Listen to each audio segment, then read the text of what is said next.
double, double, talk that trouble. Hex offenders in your bubble.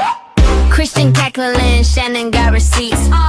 Me and Queen sweeping up the deadbeats. Black nails, big laugh, side-eye, deep cut. Name in the jar if you acting like a put.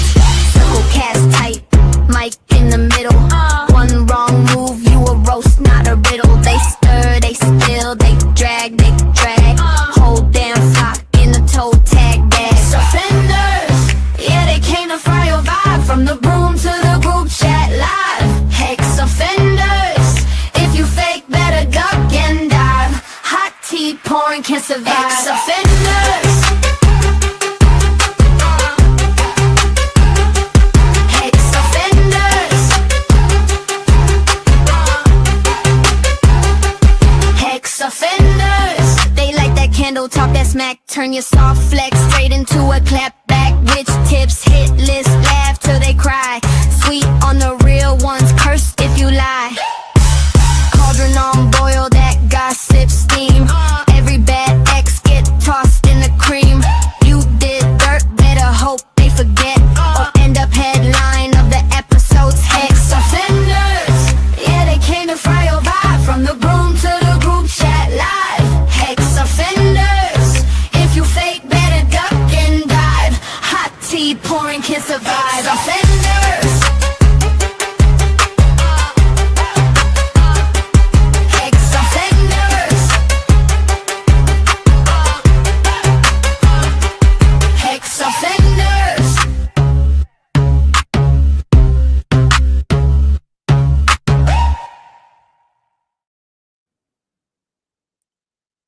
Hi. Good evening. Welcome to the fun bus. Some people might call it the short bus.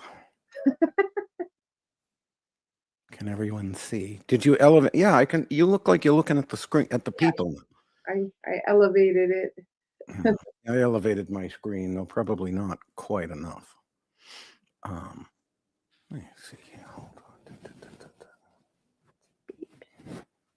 So now I'm cutting off the lady's face here. I need a better backdrop. Hello, and how is everyone? I see the people. I need like Miss Jean. Did you have Miss Jean growing up? No, I don't remember that. Yeah, was that only Massachusetts? There was a show for kids called Romper Room. Oh, I do remember that. Okay. Yeah. My best friend Sean was on it as a kid. She would have the magic mirror and she'd go, I can see Craig and I can see Michael and I can see Lisa. Whomper, bomper, stomper, boo. Tell me, do. Did all my friends have fun at play today? However the hell she said it. She died. There were like 10 of them. I think there was like multiple Miss Jeans. Oh, okay, that makes sense. I'm glaring here. So part of regional. Yeah, I can. In the Detroit area, it came on after Bozo the Clown, and I remember I was always so mad because she never said Shannon. That was not a common name back then. And I say Christian. Yeah. I got away with so much with that name. Nobody expects Christian to do anything bad. If I had a name like Eustace or Adolf, named your kid Adolf, everybody would think, Damien. These people that name their kids Damien, and everybody thinks they're doing something wrong. Everybody.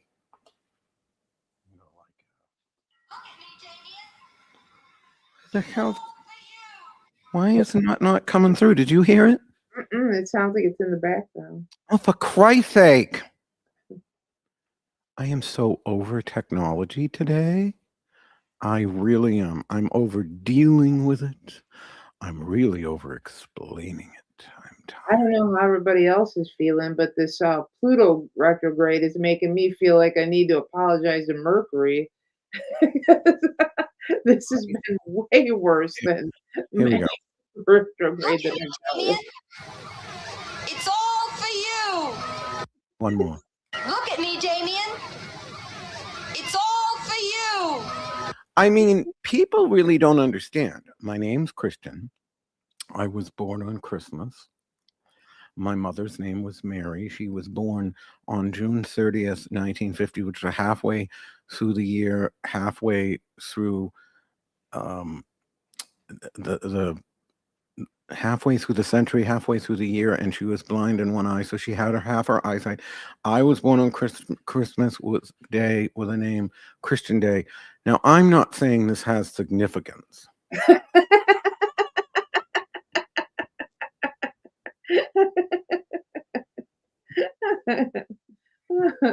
My drag name will be Auntie Christ. I'm not Jesus, please. There's no way I'm the Messiah. I'd be the anti-Messiah. I'd be like the other side of the coin. It amazes me, though. You know, I do have, I mean, I'm not the villain they say I am, but I am a villain maybe with a lowercase v. And it does make me question sometimes what gives people the motivation to go there sometimes, because it never ends well for these people. Like somebody, the whole, have you seen the AI debates going on my wall? Yes, it's intensified so much. Oh, it's gotten so ridiculous. And one twat started like being really nasty to Tracy for saying something about how AI was helping, you know, medical businesses and things like that in terms of diagnosis. And, you know, I was reading how it created a vegan form of milk. You know, like there's obviously, I mean, there's positives and negatives to everything. And most of these kids screaming the loudest weren't around when the internet got invented. And everybody was freaking out over why, you know, online shopping and cookies and, you know, everything else. And remember, they were all flipping out over Y2K. You know, everything was something. But here's the thing. Facebook in particular, well, and actually most of them, I think, have, number one, they all have AI help. So yeah, it's embedded in everything. Right. So if you're using Facebook at all to bitch at people about AI, you are the biggest fucking hypocrite on the planet. Because literally there's buttons saying, you know, AI, help me write, or give it a nice heartfelt something. But yeah, you can say, oh, I choose not to use that part, but you're supporting the system that uses it. It'd be like going into a meat market and buying only vegan things. I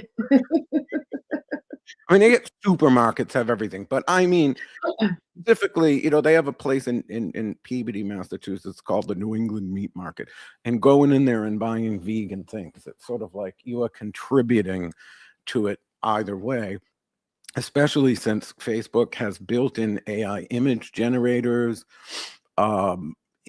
Every post is summarized by AI now, or most of them. Well, You know, you see a post and it'll say, I don't see it on everything, but I see it on most of them, where it's like if somebody says, hey, y'all, I'm going to Disney World, there will be a little button that says, tell me more about Disney World, or, you know, what's the weather like in Florida? And there'll be these little AI buttons that have already pre-calculated based on AI algorithms what you're saying. But more importantly than any of it, AI drives their advertising algorithms.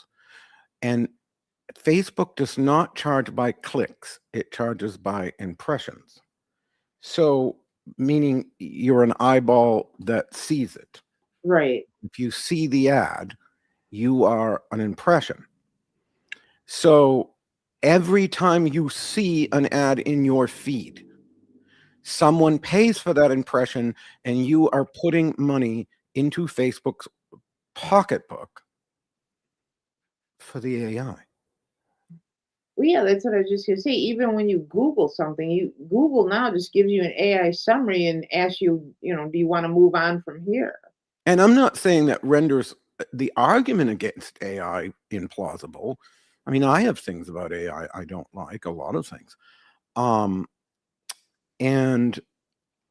But the point is, I'm not running, you know, I might go on my wall and say, yeah, I think these people using AI, you know, like Nutless Wonder writes everything with AI and he doesn't edit it. And I'm sure eventually Llewellyn's going to find out the book falls into the same category, that it's just AI. And I don't like it because I write better than AI. And if I were an artist, I'd probably be mad if my art was better than the AI and people are using AI. I just think it's almost Right, it's just like anything else. There's the pros and cons. but it's rarely true. Yeah, I don't want to. I know, but these motherfuckers out there with their stick figure drawings, don't you think I'm an artist? And they're mad at AI when they couldn't paint their way out of a fucking paper bag. Like, I love the artists that bitch the worst about it. Often are the ones with the least talent, and the writers, once in a while, people like Marta and I, we're pretty good writers, and we're going to be annoyed if people are writing, if it just sounds stupid, you know what I mean? You use it for, you fill in the blanks. I use it for product labels. I would never use it for, like, I don't know. Well, I guess I used it for a Hex Fest commercial. People were upset about that. I did use it for my new Voodoo Tour flyers and my Spirits and Spells. I mean, I use it. It depends on what I can have people do. It's not that I'm not willing to pay artists, but guess what?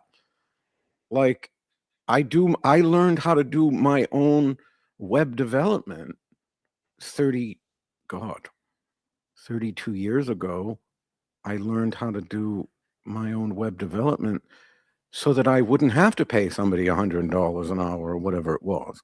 So if I use AI to avoid, whatever, I'm not, you can only afford so much these days. And that's the other thing. It makes things accessible to small businesses. That the small business just starting out does not have it in the budget to pay a graphic artist $150 an hour to make a flyer for their business. They just don't. No. It makes things more accessible. So it's, and it's like, the reality is it going to be there? Like, look at all the data centers that are fueling the use of social media. If we really want to have that debate, I think social media has a far greater chance of destroying the world than AI, especially if Trump comes out and tweets something that sets off a nuclear war. Like, in this day and age, it's quite literal. You know what I mean? He could conceivably get out there and tweet something, and there you go. And Tabris just said, they're the same data centers. So, like, look, I don't mind if you want to go out there and hold a fucking sign. But if you're going to get on my social media wall and literally put money into the, because I'm considered a content creator, even though I don't get any money. If you're going to come onto my wall and use AI technology to bitch about AI, I mean, I'm probably going to make fun of you really bad.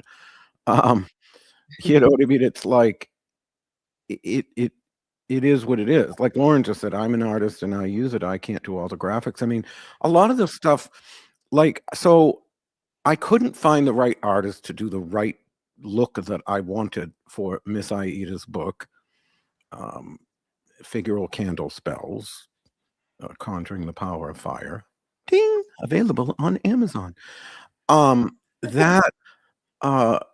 I finally did an AI concept, and then I gave it to a guy in India who hand did it, but he also used Photoshop for some of the textures, which triggered the AI anyway, because AI detectors look for certain patterns, and so those patterns have already existed. And it's like, what was I going to say? And Pariah said the ecology fallout in Wisconsin, having milky shades of aluminum products in the water supply. But the thing is, that's happening with all tech. And not for nothing, you're all here. You're listening to this. Let me see. Pariah is on YouTube. I don't know how much AI is built into YouTube, but it is built into this. Like StreamYard has AI. You can't escape it. It's not going away. So it's sort of like the automobiles. Those aren't going away either, but you have to keep looking for ways to make them more carbon friendly, and that's the goal. Like, you notice, like, even the most ecological, warrior out there on social media, no one is saying get rid of cars. I've never once in 20 years being on social media have I ever seen an eco person say, let's get rid of cars. It's always, let's find a way to make them more fuel efficient or carbon friendly, because they know cars aren't going away. Well, and I was just going to bring that up. Obviously, I live adjacent to Detroit, and the auto industry decimated parts of Michigan with contamination, with literal trash. It ruined neighborhoods. And like you said, I don't see anybody around here stop driving a car. You know? Well, exactly. You know what I mean? And the thing is, just trying to turn down the orange a little on this. Can never get this quite right. It's supposed to auto thing, and I need to turn off the auto white point and all that and get a perfect one. The thing is, it's like, if something is, here's the bottom line, and I don't even want to say capitalist society, but I'll use that. But the reality is, greed was not invented by capitalism. There's greedy people in socialist countries too.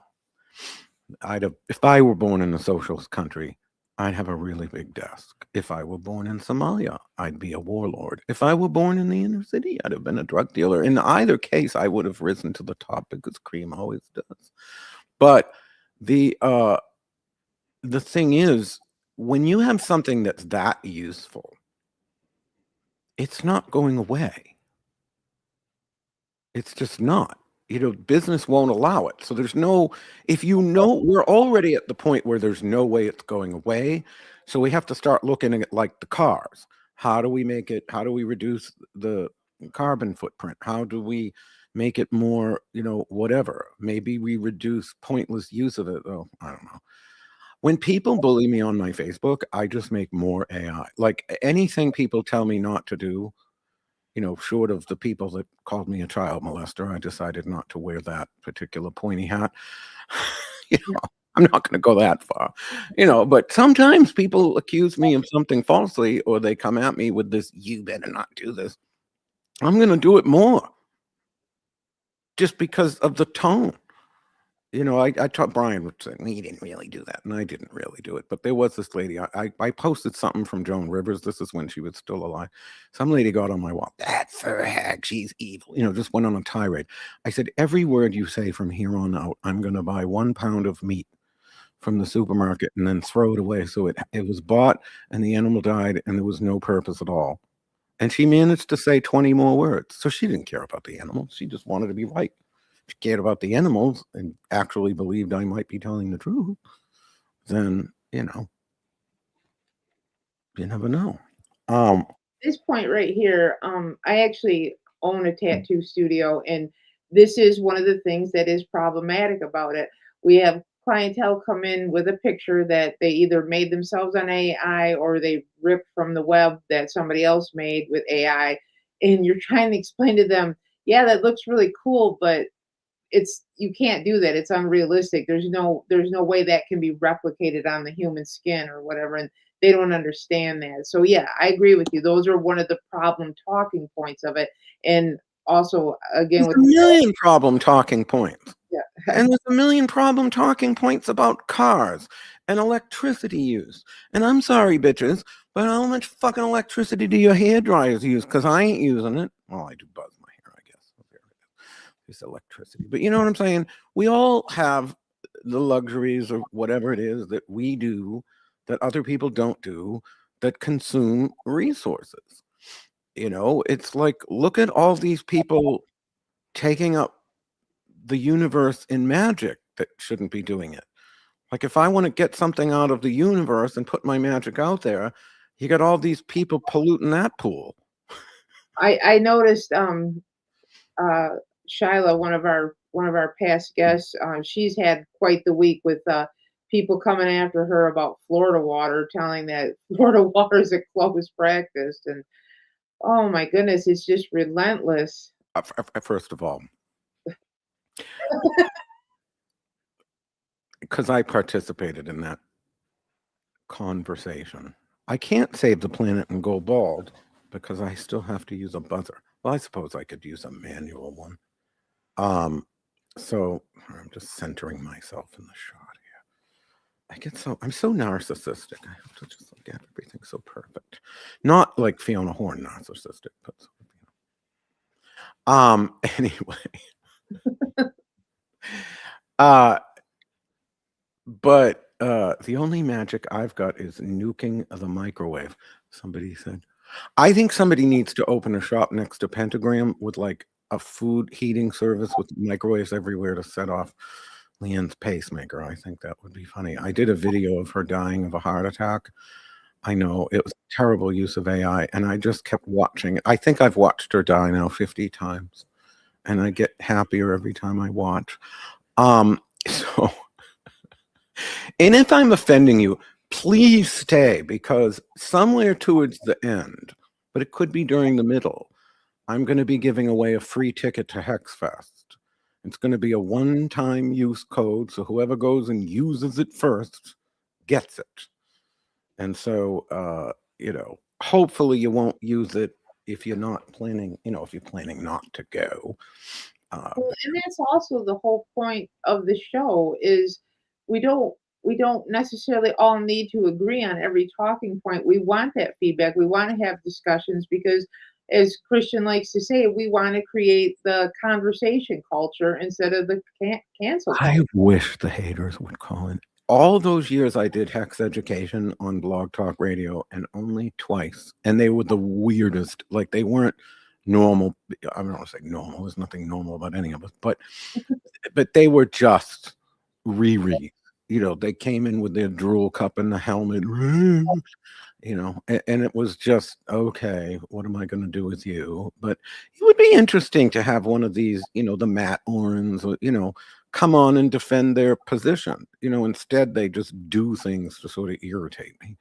And apparently my friend Mark Nakamp did a parody site. I think it's thepagantimes.org. And I was one of the ones skewered. I mean, I don't mind the funny of it. What annoyed me was when people sort of put Nutless Wonder and I on the same plane of dislike of one another and action. I had somebody say to me on the phone earlier, "Will you go back and forth?" I'm like, no, he'll do something for 10 months.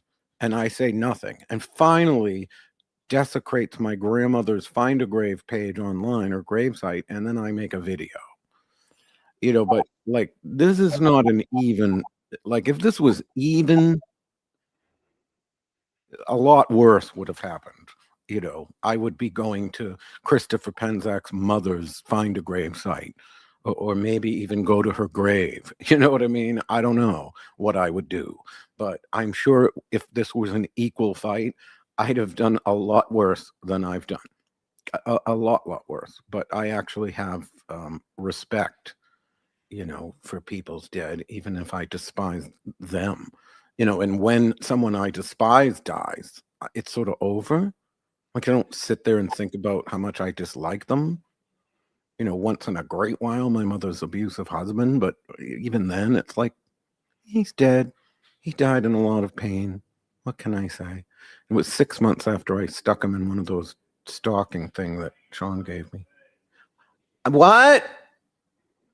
Hold on. Brian, you're reading. Brian! I heard you. Like, he starts talking and he knows I'm on a show.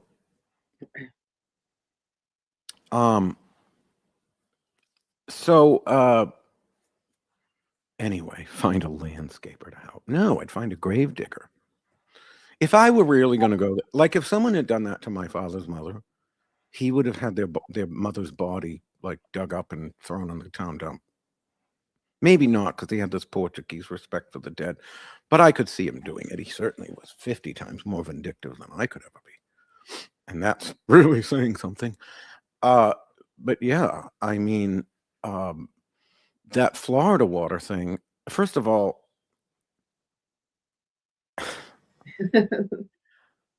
I had a practitioner make years ago Florida water, war water, Four Thieves, vinegar, all those sorts of things.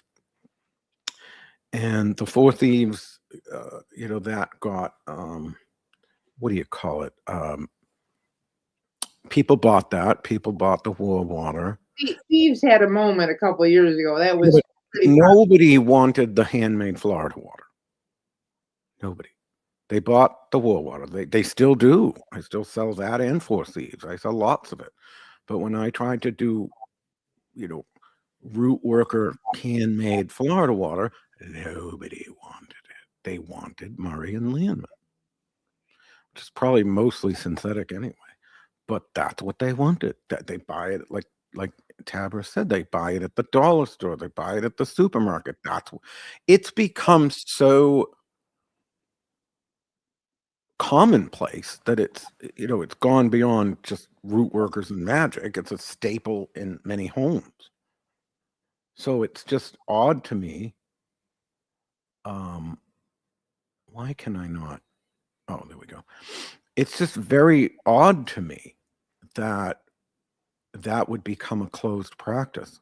Well, the other thing she mentioned was that the person tried to say they spit it like they do the rum, where the voodoo practitioner swigs a little rum and goes, psst, and they do that with Florida water, and that's part of it too. And I've never heard. The only person I've ever seen do that is Grubby Mary. The only person I remember doing it is Scarlett O'Hara, trying to hide the fact that she was drinking from Rhett, and she did that. Use Florida water? Yeah. Well, maybe that's where Grubby Mary got it from. I don't know.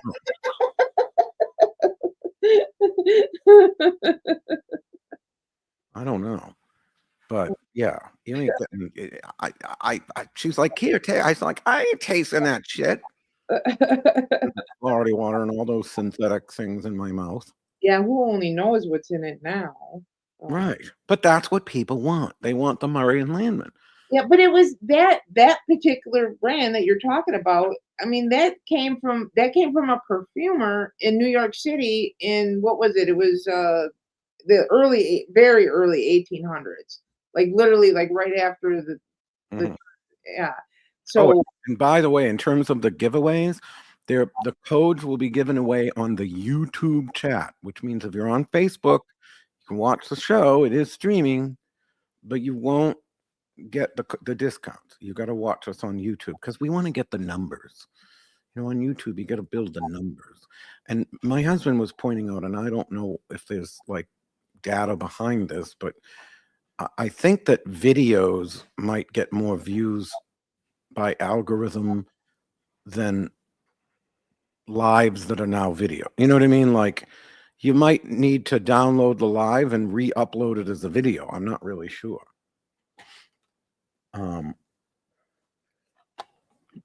I have to find out, because if that's the case, then after every episode, I'm going to upload the video as a video to get more views. I also like to use Siete Machos, which I remember as my grandfather's cologne. Well, don't swig it. Yeah. This whole debate of the magical separatism going on is ridiculous.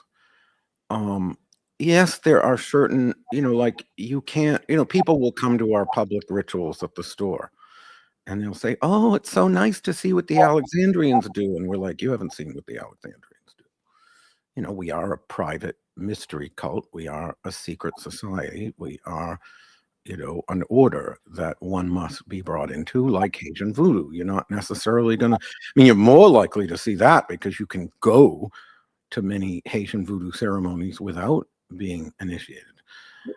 Is using salt going to be a closed practice next? Color me not shocked. In fact, you might have put that into the universe. That's going to be the next discussion. Salt is a closed practice, everybody. Yeah. So this discussion of folk magic, being, like Applehead's whole, you can call it, like he took on a student that used to be in the Salem Coven who when he studied with Applehead, Applehead said, I'm going to teach you everything that I teach other people, but because you're white, you can't call it hoodoo. How does that even make so you're literally doing the same herb, the same candle, the same timing, the same everything about the spell the same, but you have to call it something else? Like this just doesn't even make any sense. But then, I just watched this podcast, a minute of it. I didn't watch the whole thing. I couldn't be bothered. I think I sent you a piece of it, didn't I? Yeah, you did. Where Applehead says, so, he came out with it. Well, all civilizations from Africa, everyone's from Africa, people are from Africa. My husband pointed out there are, Neanderthals and other forms of humans that I guess didn't. I don't really know. I don't know how, everybody must have connected at some point. How would they evolve separately? But, I don't know where all that happened. Maybe the Neanderthals grew out of Florida. I don't know. But he made this comment. Well, all witchcraft is from Africa, because originally we were all one continent. And before the continents broke up, it was all African people and magic. I'm like, I don't know who needs to hear this. And I'm not entirely sure what the education system in Washington, D.C. is. But the great continent of Pangaea, or is it Pangaea? I don't know. Pangaea? Yeah. Pangaea, whatever the fuck it is. Maybe it's all gay. Broke apart 200 million years before humans walked the earth.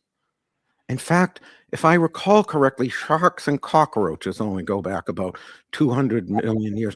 So we were literally didn't even have the roaches and the sharks when that continent broke out. Never mind humans. Like, that's one of the dumbest things I have ever heard in the magical discourse. And I couldn't believe, maybe the podcaster just didn't want to be rude to his guest. But I think, you know me, I read everything on my face. Like, if you started to say that to me, I would have this look on my face. Like that smile Whitney Houston gave Diane Sawyer in that 2001 interview. Remember that? When she's like, that said, I'm about to throat punch you. Yeah. The hell here? Hold on. Give me a second. Let me see if she's on. Can you hear me? Yes, I can. How are you feeling? You're on the air. Oh, I'm on the air? Yeah. Oh, I forgot. It's the Hex Offenders. I called to tell you about your amazing tour guide who rocked his interview tonight. Who rocked his audition tonight. Oh, that's Hilario, by the way. And by the way, this is Jay. She's our Haitian tour guidess who does a tour goddess, who is the main tour guide for the New Orleans Spirits and Spells tour and our soon to be launched Voodoo Visions tour, available not on iTunes. And Hilario is our new tour guide. Well, that's nice to hear. Yeah, check your Facebook when you get out the air. He's Yes. got a picture of his first tour group out there. Oh, very nice. Do you have anything to say to the audience? Well, hello, audience. Thank you for tuning in to us. I greatly appreciate you guys supporting Christian and the Hex Offenders. Well, don't forget. Yeah, no, the tour is incredible. Like, Jay is. The tour is absolutely incredible, and it's getting better by the day because we keep adding more to it. We do research on a daily basis to make sure that it's updated, that we have factual information, and anything that we do, we challenge people during the tour. If you don't believe us, pull out your phone, fact check it. Google is free. Well, as a local historian, Jay really excels over most of the tour guides because, number one, she was born here in New Orleans and she grew up as part of the culture. So it's very different when you're part of the culture because, these people go online and they say all this shit. It's like the ones that are Appalachian, my granny witch Appalachian grandmother, and they're from Virginia Beach or, like somewhere very urban. not from the top of the mountain. She actually grew up here, and she's third generation Haitian, Jay. I am first generation American. Oh, so you're okay. So I mean, I'm the first one here. The rest of my family, my mother, my grandmother, my great grandmothers, they're all born in Haiti. Well, there you go. So you know what I mean? That she's got both the hoodoo and New Orleans sort of voodoo magical side, as well as there's an old saying I've heard. I don't know who first coined it, but that Haiti, what is it? 90% Catholic, 10% Protestant, and 100% voodoo. I have heard that before. I don't know where that came from. Maybe Nutless Wonder said it. I don't know. What do you want to? No, I say that all the time, but it's a famous New Orleans phrase. What do you want to say to Nutless Wonder? Besides go to hell, I got a lot of questions. Number one, sir, I need to understand how you can be a vampire and a bishop at the same time. I just thought those canceled each other out. So I would love to have a conversation with him just because I'm confused. Well, he does sell holy water. How does he touch it? I mean, right. I got questions about that too. If you're a vampire, how do you touch the holy water? How do you be a bishop and a vampire at the same time? I don't know. These are the mysteries. We can all ask Llewellyn how they're rational. Well, plus, but then he's also he's a vampire, a bishop, a sin eater, which I'm confused about as well because I didn't know that was actually. Then I understand because I'm always hungry. I mean, I could eat sins. Shannon had her sins. Oh, I forgot about that. Shannon was one of the guinea pigs on the table. What did you feel, Shannon, when you were on that table having your sins eaten? It was very disassociative. That is the kindest way I've ever heard anyone say, this shit's fucking confusing and stupid. I don't know. I mean, first, did you feel unsafe? Did you need an adult? Did it what? Were you unsafe? Did you feel unsafe? I felt very disassociated. Yeah. Well, that would be my way of saying I got to get the fuck out of this room. This shit's retarded. Well, I don't. First of all, been screaming, I need an adult. First of all, we're real magical people. I didn't think we believed in sin. Like, I don't know. Anyway, I'll call you after I'm done with the show, my darling. All right, you have a great show. Good night. All right. So, what was I going to say? I thought I turned the ringer off, but I guess you also have to put it on Do Not Disturb. So, by the way, this is a call-in show. At some point I saw Uncle Bert, but he disappeared. I mean, I'm not bringing people on the whole night. Come on and ask a question or two, and then we'll go on to the next person. It is nice to get people to come on the screen and be part of the conversation. But yeah, no, I don't mind sin eating in the sense that, if I'm at the buffet, I want what I can eat, Well, jumping back to the Florida water for a minute here, where do we stop? Like like you see, we were joking about salt being, where do we stop? Like, I don't understand. Every day you wake up and you can't do this because it's cultural appropriation. You can't own this because you can't practice this. Like, where do we stop? Because I thought that's what we were, was the melting pot. Isn't that the whole Statue of Liberty? It depends.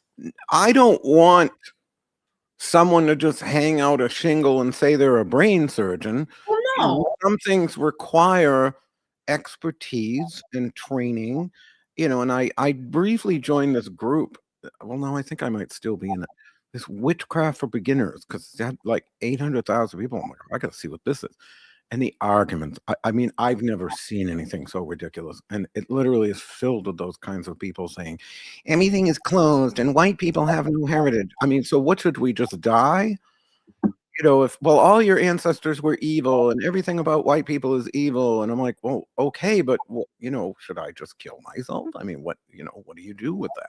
Well, that's what I'm saying. Like with the whole Florida water thing, literally invented in New York City by two Jewish guys, for real, that they were perfumers.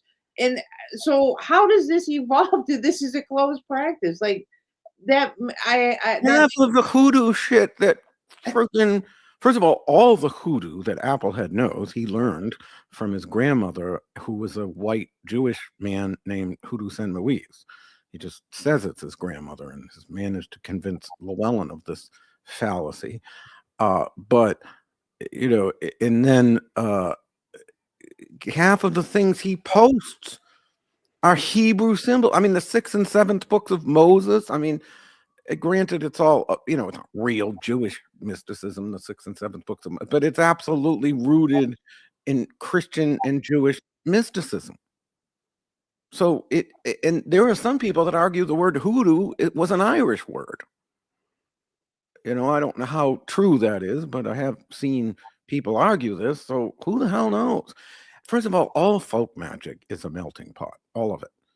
Like, yes, you might have mystery cults, like, you know, the cult of modern witchcraft, or Haitian voodoo, or Palo Mayombe, or, you know, the ancient cults and mystery cults of Dionysus and Isis. And yes, you didn't know what they were doing unless you were part of it.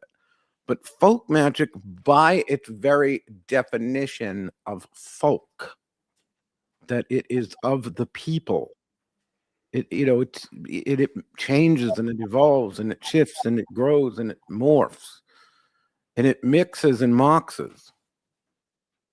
Let me hi, Uncle Bert. Jesus Christ, why do you always look like you're coming out of a morgue? Well, I have to walk way far away from the TV so it doesn't echo, because we're watching you on TV, man. You're a TV star. Hey, dogs, come here. Get in the house. Now I'm yelling at dogs. I'll be right there. Okay. There we go. Oh, I just don't want that echoes. I'm like in the Who is laundry Witch room. Please? Like, which I know Witch Please is someone I know, but I don't know. Like, I know, but I don't know it by Witch Please. I do not know. I think Orion Foxwood and Applehead must have the same grandmother. Well, I originally called in to talk about something else, but I have to. You're an everything expert on you said before that. But with the AI thing, so like I'm spending a lot of time right now concentrating on news and politics, because that's where my spirit said I need to concentrate. Which I'm right now. avoiding with the plague. And as such, I need to get a news story, double check my sources, and get it out within the hour. I also need a popping YouTube thumbnail to drive that thing forward. I would love to have a staff. When I get there, I'll have a staff on hand that can draw up that graphic within the hour and make it perfect and popping. But for now, Chet GPT is my friend. He First of gets all, that shit done. I get my fucking thumbnail. I put my news together. I hired I once had an in-house graphics designer. He was the one that did Limitless Wonders book cover, and the only really terrible one we've ever put out. And like, this guy was the best I found on Indeed, and he had like this logo for Reykjavik, Iceland, and I'm like, that's got to be. There's no way Iceland hired this rando in the middle of nowhere to do this logo for Reykjavik. Like, it was for school, and it wasn't even that good. It was just the best. I needed a production artist who could sort of take my vision, but he was terrible, truly terrible. And he had a master's in fine arts and a bachelor's degree in graphic design. I never even finished my bachelor's degree. It was in politics, and somehow I could design rings around half these kids because we're living in participation trophy society. You know what I mean? And the problem is, this is hurting the advertising industry, because, you're not getting this great talent anymore. People just, the schools are not pushing them. The fact that Jerry Hildebrand, my least favorite person in all of the magical world, teaches at Northfield Community College. And I remember saying to my friend Debbie Norris, who's an amazing fine artist and graphic designer, and I remember this was like 30 years ago, I said, Debbie, I mean, I'm kind of new to all this design stuff. Is she a bad designer? And Debbie looks at me and said, Christian, she's not a designer. And she's still not a designer. Yet she's teaching design at a community college. Just tell you everything. Like, she's not even qualified to tell these people they suck. Well, you know me. I am a radical anarcho-socialist unionist, and I could never take something away from the workers, take away somebody's job. But the fact is, nobody could do the job that I need done in the time frame that I need it done, even if I could afford to pay somebody to get it Well, done. So wait. I use the tools that I I have. want to pause your socialist ass on one word there. Oh, don't pause my socialist ass, bitch. No. There's one word. No. You just said it. Afford. So, in other words, if we're all power to the people and the workers, but the only people that can afford these high-end designers that do a good job, as opposed to your nephew does your homepage and does a shitty job at the graphics. Like, you couldn't, well, you might be, but most of these people could not afford the level of design. I mean, I could maybe, but there's years I couldn't. But the kind of level of graphic design I want, is like 150 an hour. I'm not going to find somebody for less than that that's going to do what I can do. So, with all the web programming and everything else I do, and as a web programmer, I'm using like Claude code to build the website. It's not that I don't know it. It's just it's doing it faster, and some of the JavaScript and PHP it does much better than me, and it knows it, obviously knows it better than me. Well, but the thing is like, okay, let's come at this from a socialist angle. Should poor people all be deprived of having all the kinds of things that you're using AI to do? Should it only be reserved? So you get rid of AI and only the wealthy can afford good design and any of that. Like, and therein lies the rub. Absolutely. AI We have to use the democratizes weapons of our oppressors against them. Absolutely. AI democratizes these things. Yes. It just fucking does. So, like, yeah, okay, people like me, you might be able to make, well, I'm sort of middle, Shannon and I are small businesses. So, yeah, we do okay, but we're not doing well enough where we could afford, an in-house programmer and designer and a production artist and all. Not yet, but we're all going to get there. We're all going to get there. there. But the reality is, take me out of, take those sort of small, maybe small, medium, we're not medium, but really small to medium, business owner, less than 50 employees. What are we, so, okay, if we take us off the table, what about most of the people that I see using AI for art and music and all those things couldn't afford to have those things done. So if you take that away, the only people that can afford that sort of thing are the wealthy. Well, and it's not only a monetary thing too. Again, as a small business owner, time comes into it. A friend of mine owns a metaphysical store in Lansing, and she has to wear all the hats. Yes, she's talented. Yes, she could take the time to mock up a flyer or whatever.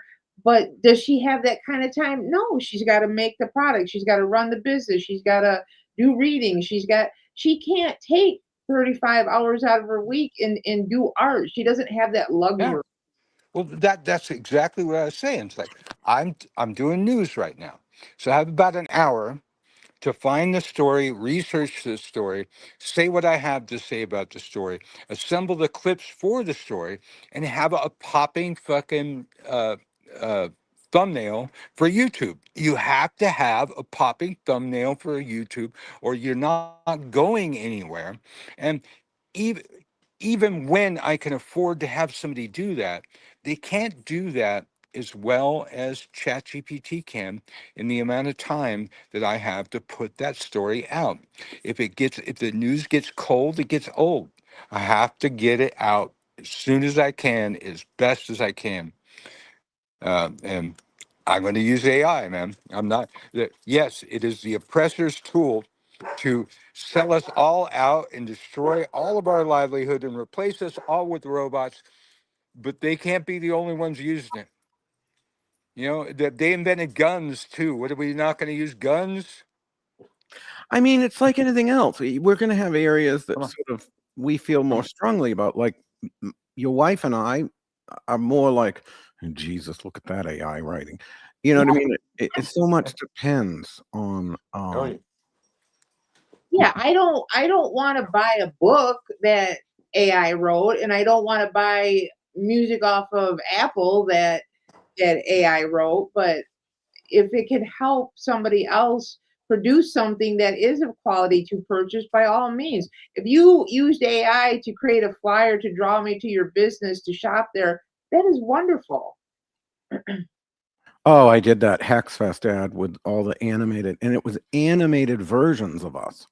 Like you wouldn't be able to do that without AI properly. You know, and there were people that freaked out. You know, so it's I have this amazing. Now I don't know why I'm not. I'm going to get out of here. You all have a good show. I'll be watching. Well, I was trying to give you a really good. Hold Okay, on. go ahead. Just give me a second. I'm trying to find. Can you give me a good something? Okay. I'm trying to. God damn it! Where is it? Get your fucking dog asses out of here. Sorry. I guess I'm not gonna. Hold on. Where is it? Oh, this is so lame. Oh, here we go. Well, this isn't the one I did as a video. You know, but if you need a good, like you need a really strong thumbnail. I've got the one here. Okay.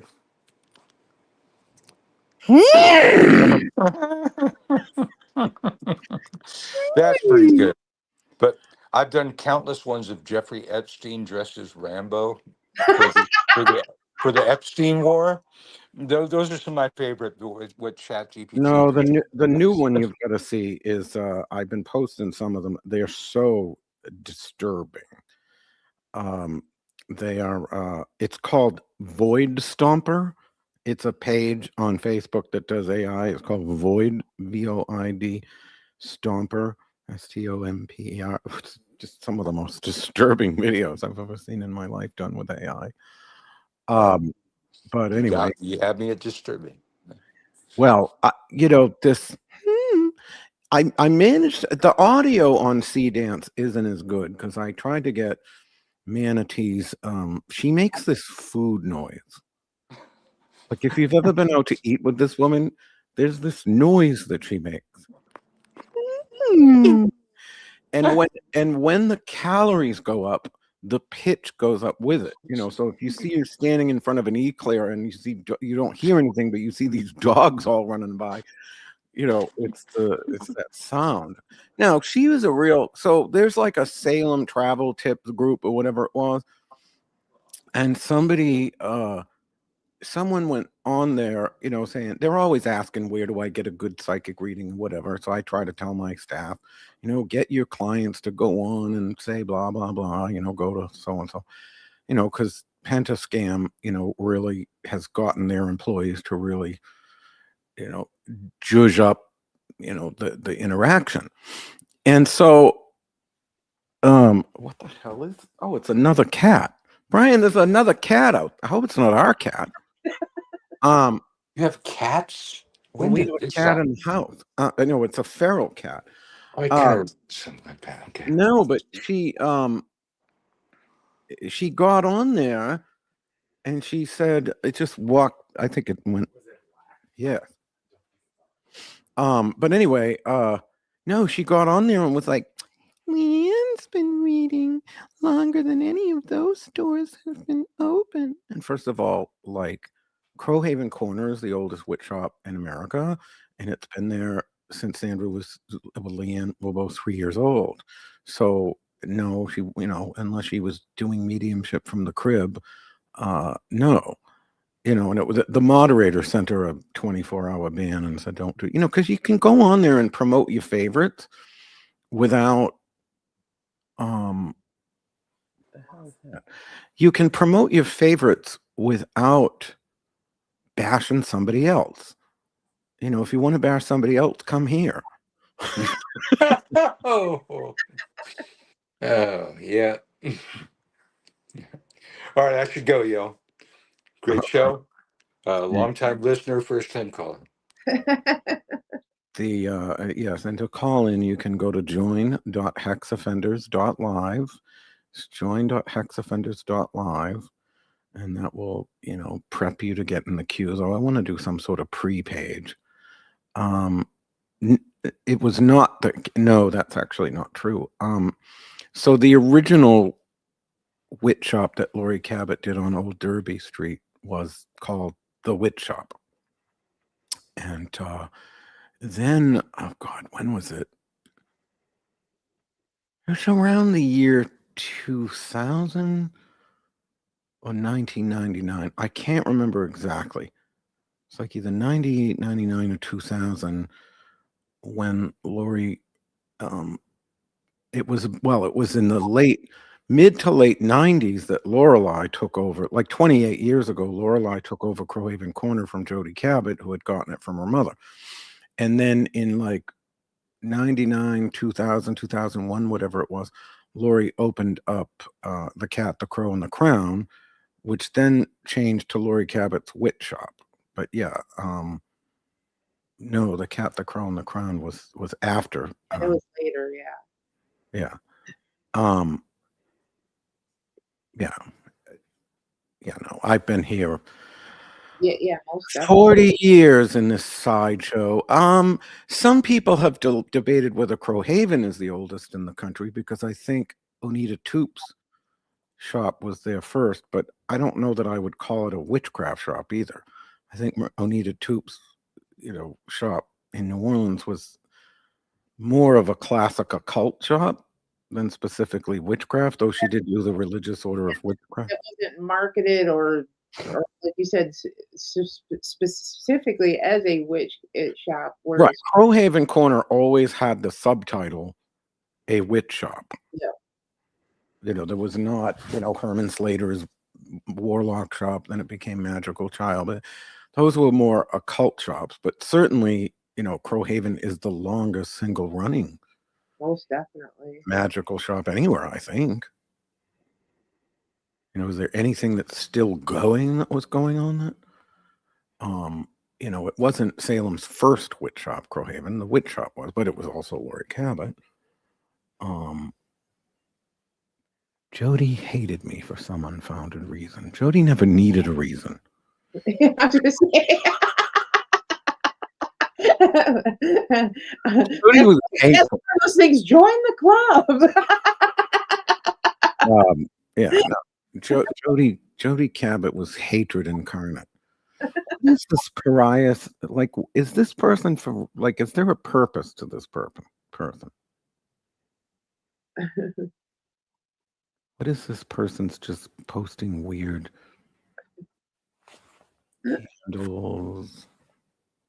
candles? Forgive. I am more forgiving. Christopher Penzak used to make fun of how forgiving I was. Which is funny because I don't know that I'd ever forgive him. Ugh. By the way, I still want the dirt. If you go to hexoffenders.live, there is a link for the dirt, all the gossip. I want the worst things. Like, you know, if one of these people is out there, you know, diddling kids or doing something really illegal or horrible, well, first of all, you should turn it into the police if somebody's doing something that illegal, but I want it all. I want every piece of whatever I can get on any of these people.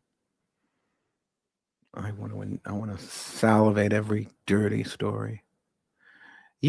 So what was the topic? You know, we were going to try the topics, and we did a topic last week, and we didn't get that many views when people thought it was going to be all about one topic. So, you know, I was actually kind of disappointed because I thought we had a really great show last week, and a lot of the feedback I heard was very positive as well. Well, I like it when people call in. Yes. We definitely want more people to call in. You know, we're going to be trying to get the Hex Fest people, like Silver Ravenwolf said she'd come on. So it's not that, I mean, we don't want to just be an interview show, but we do want to have fun with that sort of thing. And just talk about whatever we want to talk about.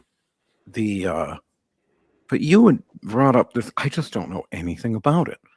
What was that thing you wanted to talk about? Well, obviously, you and I have been talking a lot about internet rumors and how some of that stuff spirals out of control. And a lot of our audience may be familiar with the fact that sometimes when we have tragedies or uh, basically traumatic events in society, a lot of people will take those and correlate them back to some type of occult reference. And it could be an event that has absolutely nothing to do per se to the occult. And all of a sudden they'll say, oh, this was occult driven, it was a ritual sacrifice. And it just kind of shows how the internet chatter can spiral something out of control.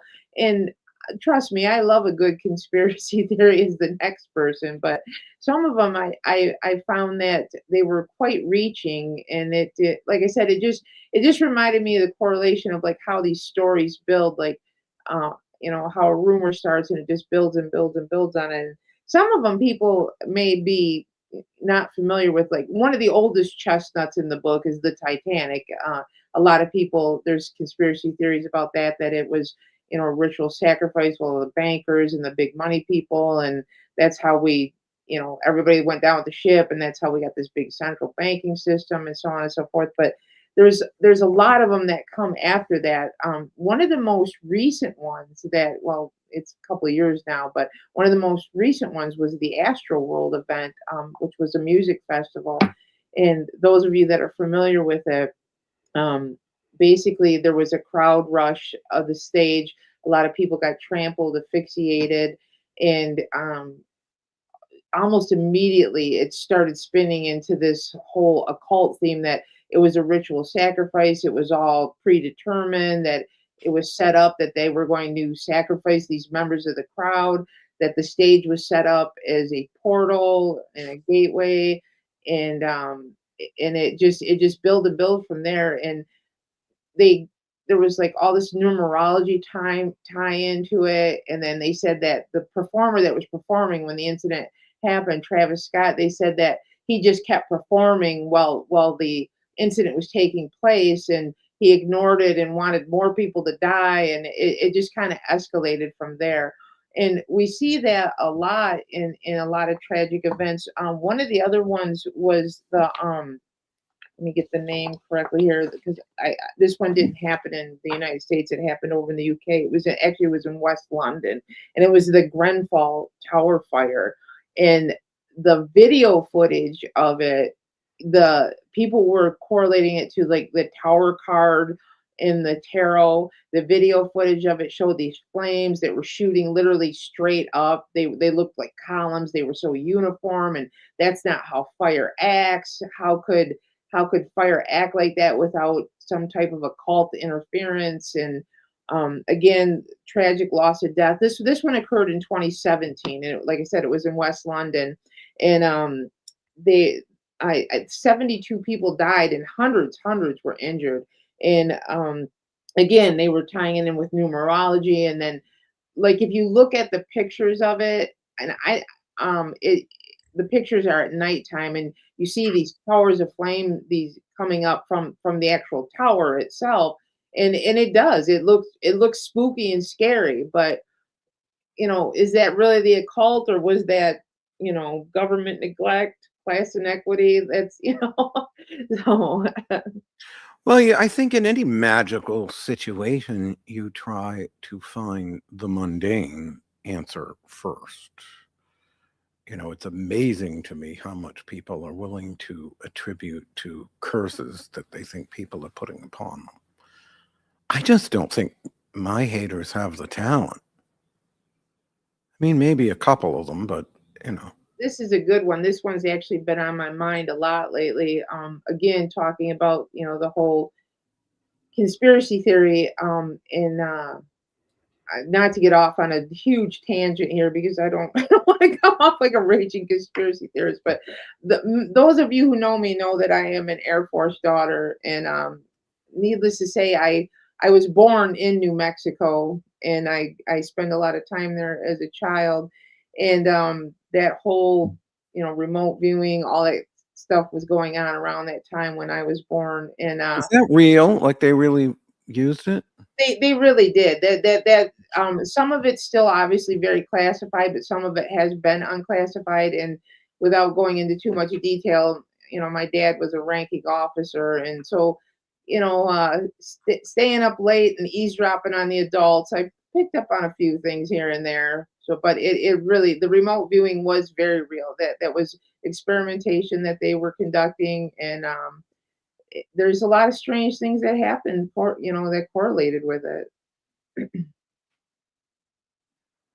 I mean, you got to be careful. I mean, look at how much of this QAnon stuff has, baked in all of these satanic, occulty kind of theories. Oh, exactly. And I mean, look at us. We grew up in the satanic panic. Remember all that when, there was backwards messaging in music, and, rock stars were telling you to unalive yourself and different things like that. And Oh, if you played it backwards. yeah, yeah. What was the one you weren't supposed, like, what specific, do we remember any of them? Oh my goodness. Ooh. Was it Led Zeppelin? Like what? Oh, AC/DC? Oh yeah, that was a big one. And then Judas Priest was another one. There were supposedly messages, backwards messages in there. Now, if you play this show backwards,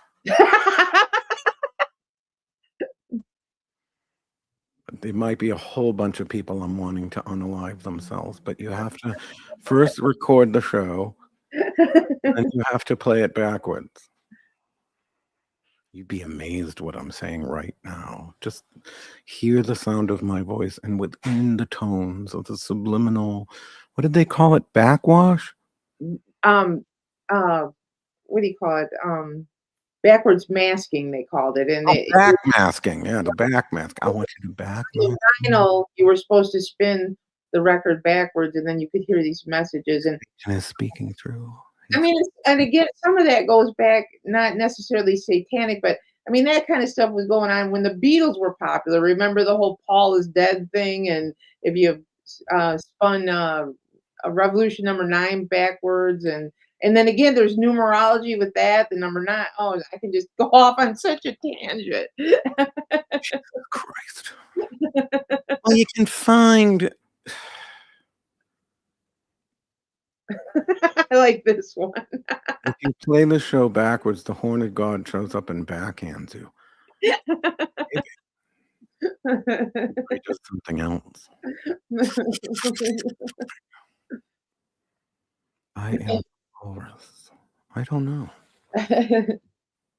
But back when we were all on one continent, sharing it was the ultimate free love society where everything was good morning, starshine. The sun says hello. Doobie doobie wabba ooby yabba dabba. Early morning singing a song. Everybody was just a hippie in the grand Pangea, whatever continent, when all witchcraft was the same and we were all pygmies in Africa. I mean, come on. Like, I still can't believe someone said that on a podcast. Witchcraft all used to be the same. Because when we were all one continent. Well, you see that with tragic fires a lot too. They'll post pictures of these fires, and they'll say, "Oh, do you see the face in there?" And that's demonic. And so this must have. Oh, what do they call that? Pareidolia? Yeah, yeah. My favorite pareidolia, and this really dates myself because this takes us back to the mid 90s, early mid 90s. I don't even think maybe it's on the Wayback Machine. There was a website called The Nun Bun, all about a cinnamon roll with the face of Mother Teresa. I think I vaguely remember that. Wait, I gotta see. Does anybody have a picture? Hold on. Yeah, because then there's been wasn't there was a Virgin Mary that was in a potato chip too? I remember that one. Oh, I don't think I saw the Virgin Mary in the potato chip. I remember that one. Why can I not find a good enough? I guess it's. Hold on, I gotta get this. I don't know if I can zoom. Yeah, somebody missed. There was again capitalism. When the whole Jesus in the toast thing, there was a company that made it was like a cookie cutter thing, and you could press it on the toast, and you put your toast in, and then the Jesus would appear on your toast. I do remember that during that whole craze. Well, remember the dildos? There was a website with like crucifix dildos and that sort of thing. Oh God, I don't recall that. I almost bought one. I was like, power of Christ compels you. Yeah. And all that. I mean, I don't know. No, let me bring up the. Oh, come on here. Seriously, it's going to be like a.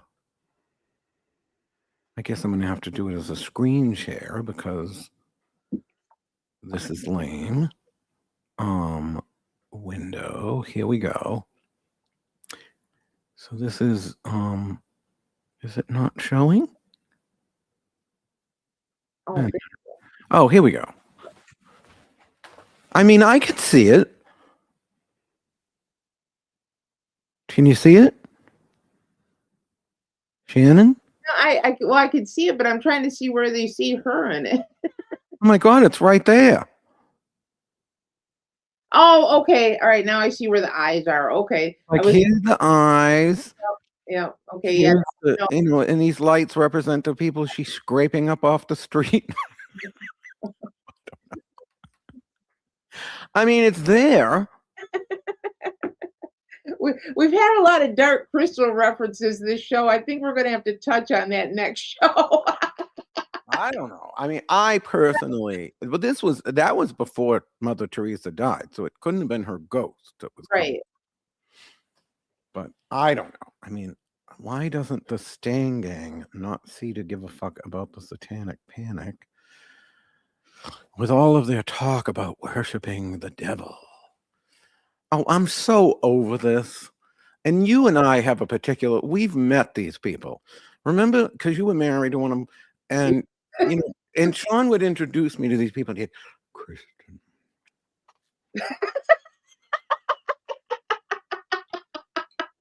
I shouldn't make. I love Sean, but he would get like the Church of Satan is all about success in the real world, and it introduced me to these people. And I remember this one guy was wearing a funeral, one of those suits you buy if you're poor for your dead relative, and you get them like this flimsy, it looks like a suit in the coffin, but it doesn't exactly hold up well. Yeah. Like that's what he would introduce me to. Oh, what do you do for work? And your, success in the real world. Oh, I work at Arby's. I'm like, oh, reconstituted meat. I mean, look. I remember when I first met Brian, he asked me if I worked at Arby's. Oh, because of the Satan thing? I didn't know you weren't one. I know. That was never something I practiced. That was guilt by association. I thought Sean said you were. I don't know. I would swear he said you were, but it's just, I don't know. I kept hearing about one of these days I want to sit with you and work on my cookie recipe. Because yours on the sugar cookie smell, because you're probably using synthetic, if I had to guess. And that's extremely hard to do. Yeah. Not synthetic. The few scents that I do make that I have to use synthetics in because you just can't. I did though. My Sweet Seduction does kind of smell like cookies, but it has strong. Well, I ended up having to get naturally sourced vanillin, which is synthetic vanillin, but it's not. It's still natural because I want everything to be natural. It's from some other compound, but it's naturally extracted. Because you can't get good vanilla anymore. But it has a CO2 extraction of butter. so that buttery warm, so it's not, exactly sugar cookies, but it's much closer than anything most people would come up with that is not synthetic. No, I used to love that stuff you made because it gave me some of it. The way he would dramatize your voice. Yes, No, yes. no one can say no to sugar cookies, honey. That was what gave me the inspiration for Sweet Seduction. I would have had you make it, except I had no idea who you were. He was dead. Yeah, yeah. One point I had that John Viennes make it. No talent hack. Oh, I forgot all about her. Everybody thinks they can do these scents. Bog butter. Like, okay, what is this person? Like, is this a bot? That's what I'm wondering, if it's a bot. Dude, can you add to the conversation? Because, like, you're just taking up space here. We don't want to have space taker uppers. I want a sugar. Brian, will you order some sugar cookies? No, I want some sugar cookies. So I think I'm going to give something away. Oh, wait a minute. We're still sharing. Oh, no. Okay. Hold on. I'm going to post in the YouTube chat. So keep your eye open. Don't use this coupon if you're not actually going to go, because that's going to be annoying. You'll be taking up a spot for no apparent reason. So I am about to post a code to the YouTube chat, and this code is for a free ticket to HexFest. And it has one use. So whoever goes and uses this code first, I'm going to give you all a few minutes to get onto YouTube and listen to us on the, be on the YouTube chat. I'll be kind and put it, I'm going to wait a few minutes. See, we want the numbers. So we only give things away to people who are watching us on YouTube so we can get the numbers. You have something too. What is it that you're doing? Wax Melt Wednesday. The first 3 people that comment Wax Melt Wednesday on the YouTube channel, they are going to get a Wax Melt mystery basket valued at $45 each. Is that going to be hard to, how are you going to know who to go and reach out to? I'll contact them when I see the message and get their shipping address. Oh, how are you going to know it's them? Well, it's the first 3. Right, but their name might, how they going to, you can't message, how are they going to message you? I can message them. Oh. Yeah. I didn't think you could message people on YouTube. Can you message them? All right. I don't know. I don't know. Wax Melt Wednesday. I don't have a good name for mine. Fuck You Friday. Oh, no, I definitely know that one. I think I even have his address. Ooh, Fuck You Friday? Oh, who's this? That's Sean Day. Oh, for a minute there, I'm like, oh my God, I hope it's not Nutless Wonder. No. All right, we got our 3. Thank you, guys. Oh, very nice. Yeah, but how do you message them? When we're done, I'll go back through and message them. I've never been able to message anyone on YouTube, not in years. Like many years ago they did. Well, I don't know. Wicked Warlock Wednesday? Oh, that's a good one. Oh. See you next Tuesday?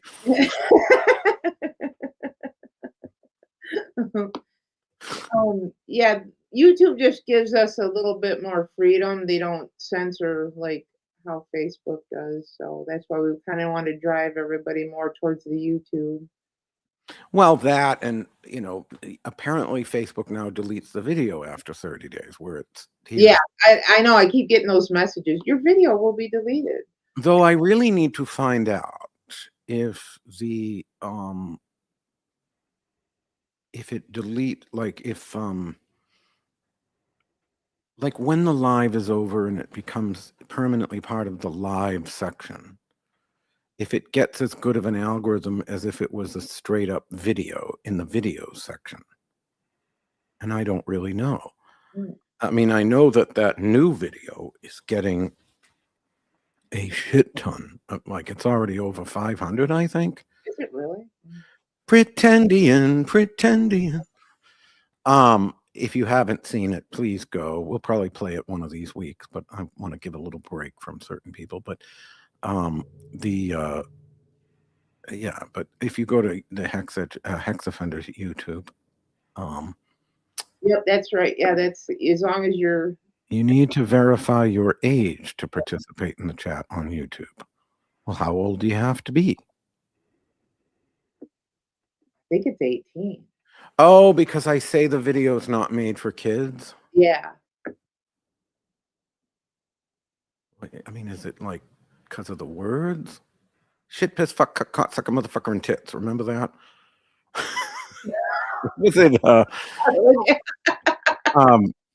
God, what was his name? George Carlin. Shit, Yep. piss, cock, blah, blah, blah. I don't know. Whatever it is. So, okay, you people on the tube of you, I am putting the code. So you better go use it. But don't use it if you're not going to go. In fact, let me know after you use it, you know, that you're going to go. Or at least think about going. I mean, I'm okay. Or let me know if you end up not using it, because then I won't put in the thing at the, whatever the, I don't know what it's called, the riverboat. You know what I mean? Channeling George Carlin. Well, if you're going to be channeling anybody, I mean, I'd rather channel George Carlin than Ramtha. Definitely was a man ahead of his time, and so much of what he talked about is still relevant today. It's Well, especially there was a God, what did he play in the movie Outrageous Fortune? He had a part where he played a tracker, but he was really just some town drunk. He claimed to be Native American, and it was Bette Midler saying, "I get news for you. You ain't an Indian." I want to get that clip for the show. I got news for you. You ain't an Indian. I do remember that now. Yeah, that was George Carlin. Nothing's in it, just plain ordinary Lipton's tea. You drink it. Yeah, next week we're going to have the cast of vets on, Minnie and Roman. I didn't see Rosemary's Baby till I was 28 years old, and it terrified me. Just the way they creeped around, you know, coming in the closet and shit. I mean, if first of all, everyone would want to be a witch if they were all like that. Well, and psychologically, the thing about that made it so scary is on the surface, those people did seem so normal. Like they looked like just your normal neighbors, and and I think that was part of the psychological scariness of it. Is like, you know, they looked like the guy down the street, and then here they are. Nothing's in it, just plain ordinary Lipton's tea. You drink it. I'll tell you which one got me was I was obviously raised Catholic, and The Exorcist. Oh, that wrecked me. I'm not even kidding you. I slept with the light on and everything. That one. That was not. Matter of fact, when I was older and had children, I wouldn't let, of all the things, I would not let them watch that movie. They could watch whatever else they wanted, but they could not watch that. That movie disturbed me so bad. I didn't see that. God, I must have been in my 20s when I saw that too. Early 20s. It didn't scare me, it just disturbed me. But when it came out, it opened on a Christmas day.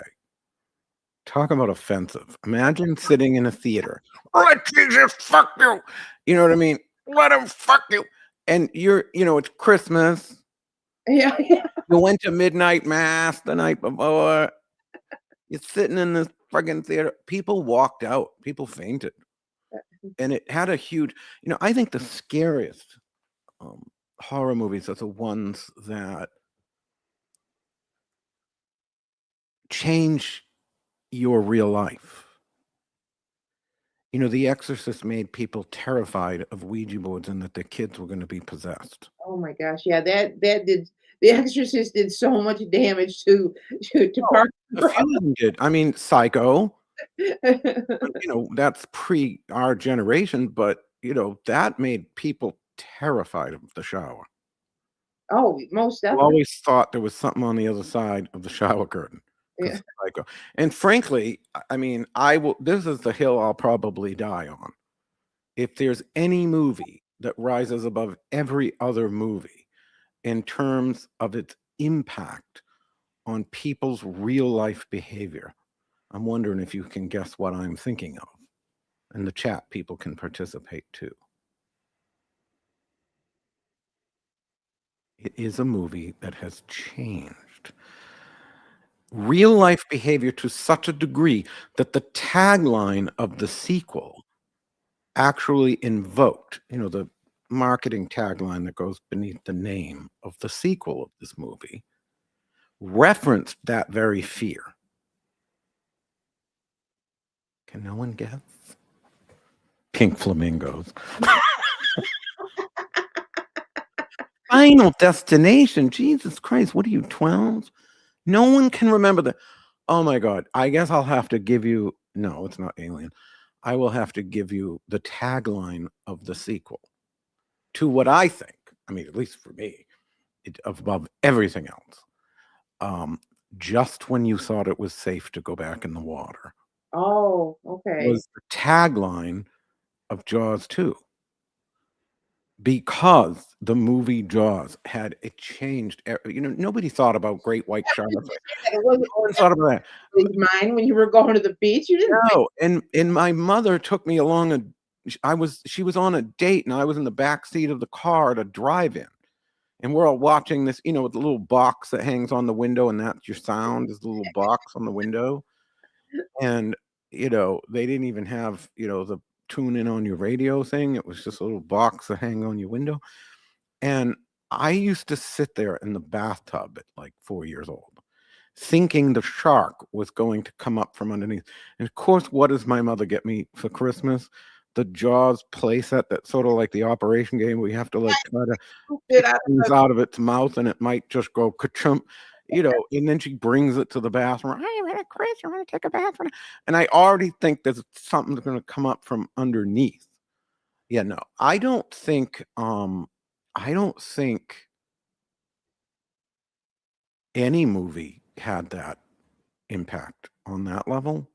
Do you? I can't think of that changed people's real life behaviors, the way that Exorcist made people afraid the kids are going to get possessed, or, you know, what's the movie there? The one we were just talking about, Psycho, uh-huh. you know, caused people to be afraid of the showers. Like that actually changed how we do things. Like then when we're all swimming in the water and you start to get over your head, at least 20% of y'all, you know what I mean? What movie? Yeah, yeah. No, I agree. I agree. I can't think. Texas Chain. Yeah, but what did Texas?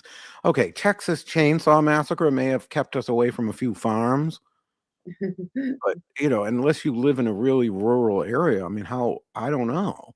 Now, Amityville Horror, Lisa brings this one up. This is one I think that we look at with different perspectives. I think when it first came to light, people were afraid, people were curious about it. Obviously, it's based on a true story. But then as you get older, as you mature, as you live in this economy, you're like, okay, well, I don't care how many demons are in this house. We're staying here because we're underwater on our True. mortgage.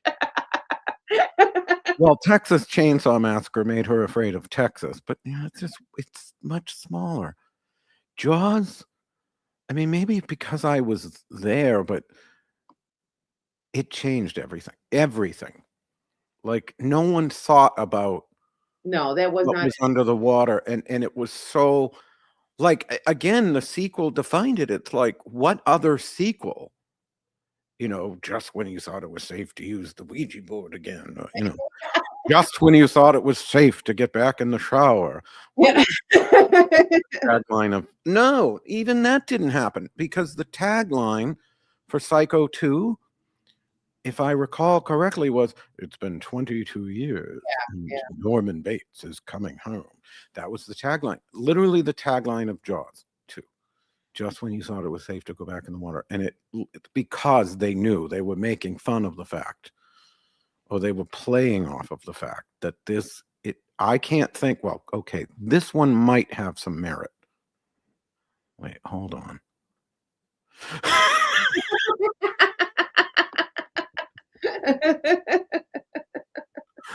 Oh my God.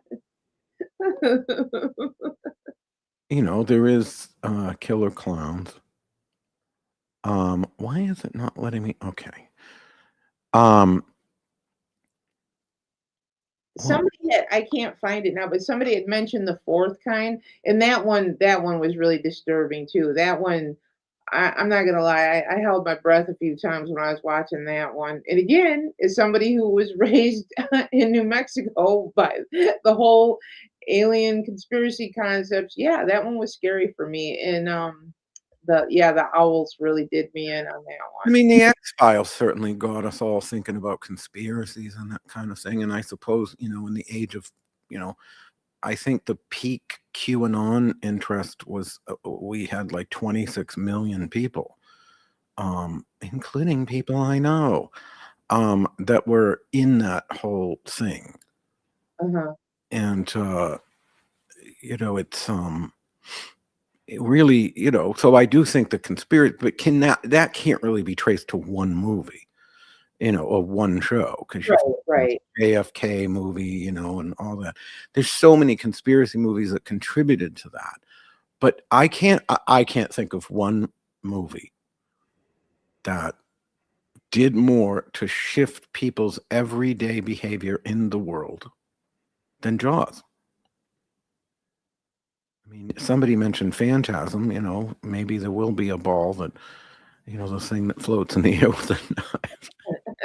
Nobody's really, nobody that, oh my God, I better not visit the mortuary. I'm going to have this thing come at me. No, none of them hit what Jaws did. I mean, on such a level, it just, I mean, we were young, but it was everywhere. Yeah. I think Jaws made me not want to swim. I think that's a lot of people. Yeah. I still get hurt. I did finally swim with sharks, but I swam next to Leanne.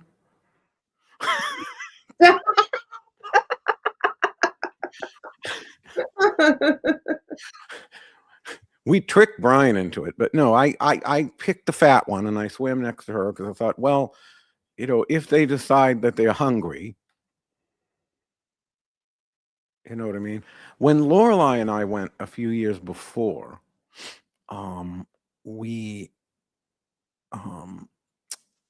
they had a manta ray with like a 15-foot, maybe wider radius, a wingspan or whatever they'd call it on a manta ray, a span.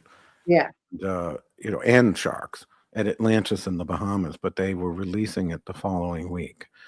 Anaconda with Jennifer Lopez. Yeah, no. I will say, what did somebody say? Nightmare on Elm Street definitely made. Yeah, that one was That had an effect. I mean, not like Jaws. no. The Harry Potter films. That is an interesting, because there's so many words. A lot of us, at least in the witch world. I think Harry Potter's had a huge influence on how witches communicate with one another. Like years ago, we would call non-witches Cowens, which I think comes from the Masons. Brian, does Cowan come from the Masons? I think so. I don't remember. But that's what we used to call them.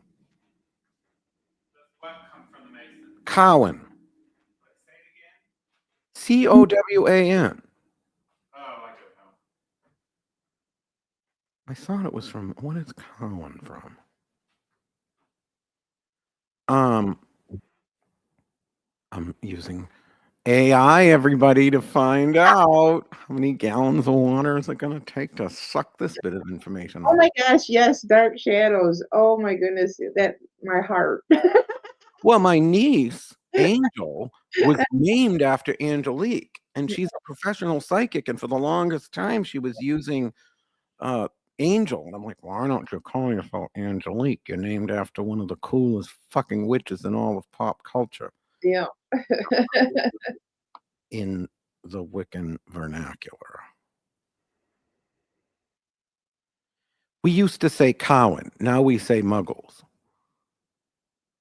I don't know if my husband, he probably doesn't use it. He's kind of fa. The word is borrowed directly from Freemasonry, which is where most of its modern occult usage.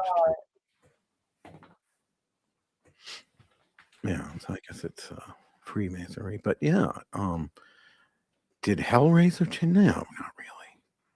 I don't think that changed anything about how we behave in the real world. Well, did Dark Shadows? Well, I guess, yeah. Oh, yeah, people used to call them mundane. Sandra uses the word mundane. Yeah. For somebody that spends 90% of her life at a mundane buffet. We used to call them straights too, which I know seems weird because but that's what we used to call them that too. Blair Witch Project. Hold on. Oh, wait, I'm good.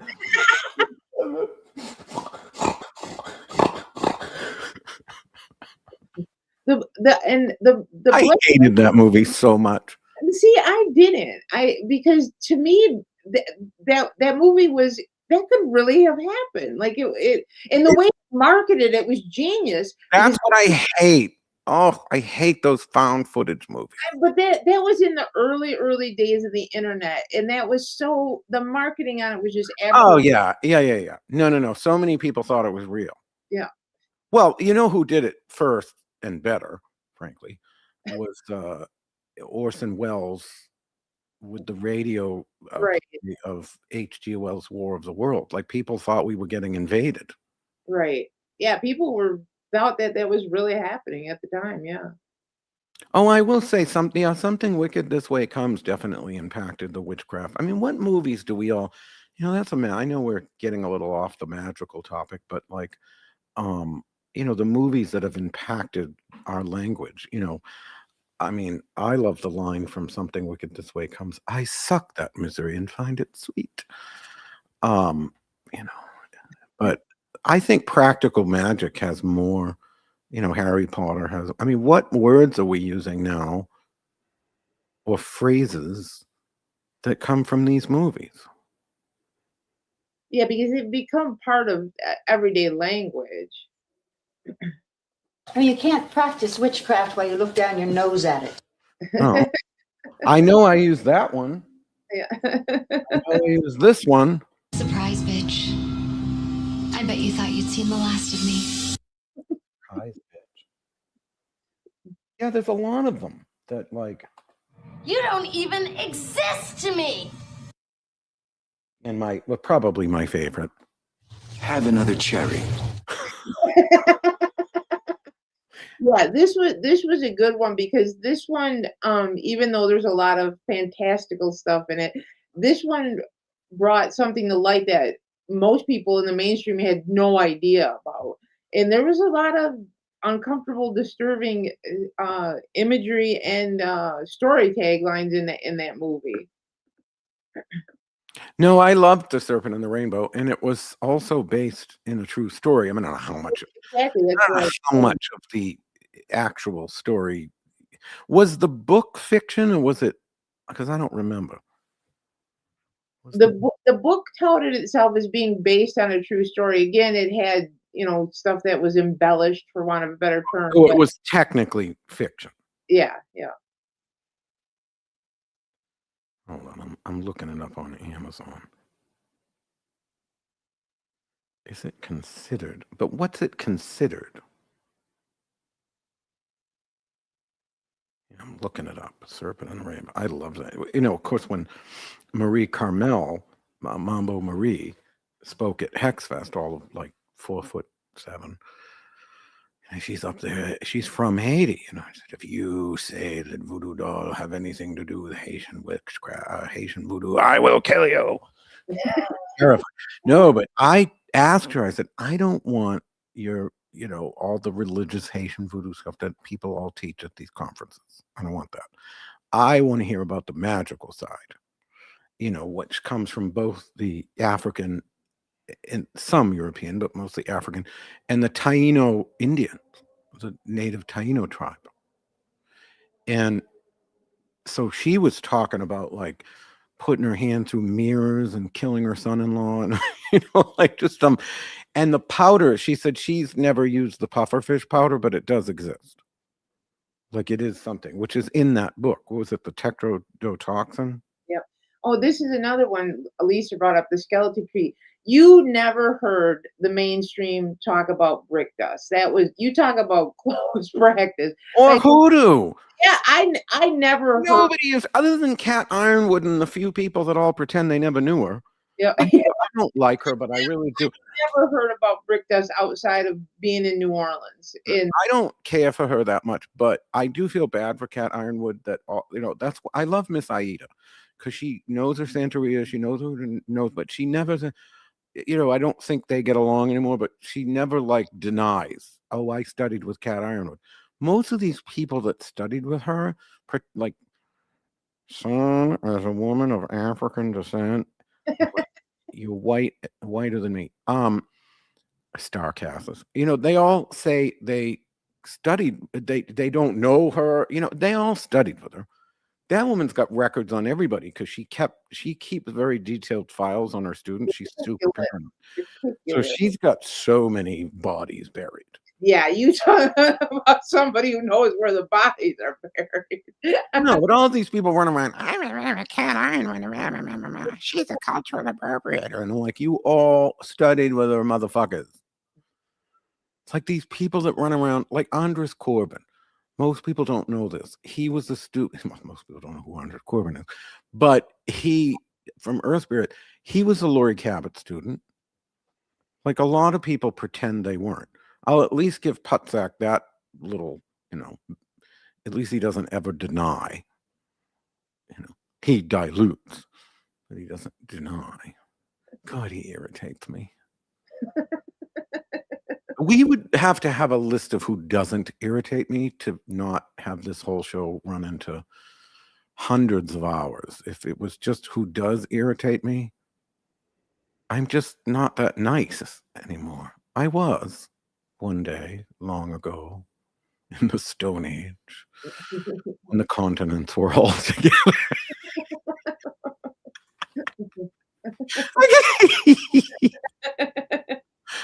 I can't. I don't know how. Maybe the person didn't know. Maybe the podcaster didn't know. Because I just couldn't. I don't get it. Oh, somebody said American Horror Story. Yeah, this one obviously not only did it push stuff in the mainstream, but once again boosted New Orleans tourism. Oh, it was huge. Yeah. And I love how I used to have an argument with people that were like, the voodoo on there is so inaccurate, but I love the WGN Salem show. And I'm like, well, because they liked that it was very much like what I call the Stang Gang. These witches that are like, we're pre-Gardnerian. Gardner was a colonizing racist. And it's like, whatever you want to think of Gerald Gardner, find me someone before Gerald Gardner that wasn't either under torture or in a nut house that came out and said, I'm a witch. I think he was the first. I mean, there's Leland said he had Madalena, and I think Gramassi once found evidence of her, but we never heard from her other than through him. Like, she never wrote a book or came out and did interviews or anything like that. It just gives a guy his due. That was one of the things they go on about on that Witchcraft for Beginners group. It's constantly colonizing man. First of all, if you're using the word witchcraft in any context that isn't somehow rooted in Britain, you are being colonized, because the word witchcraft and bruja as well, only exists in your culture because Europeans brought it there. Those people had words of their own. I don't know what they are. But they had words. I remember, what is it? Jeff Cullen and he's the one that all the statues look like they have Down syndrome, and they do.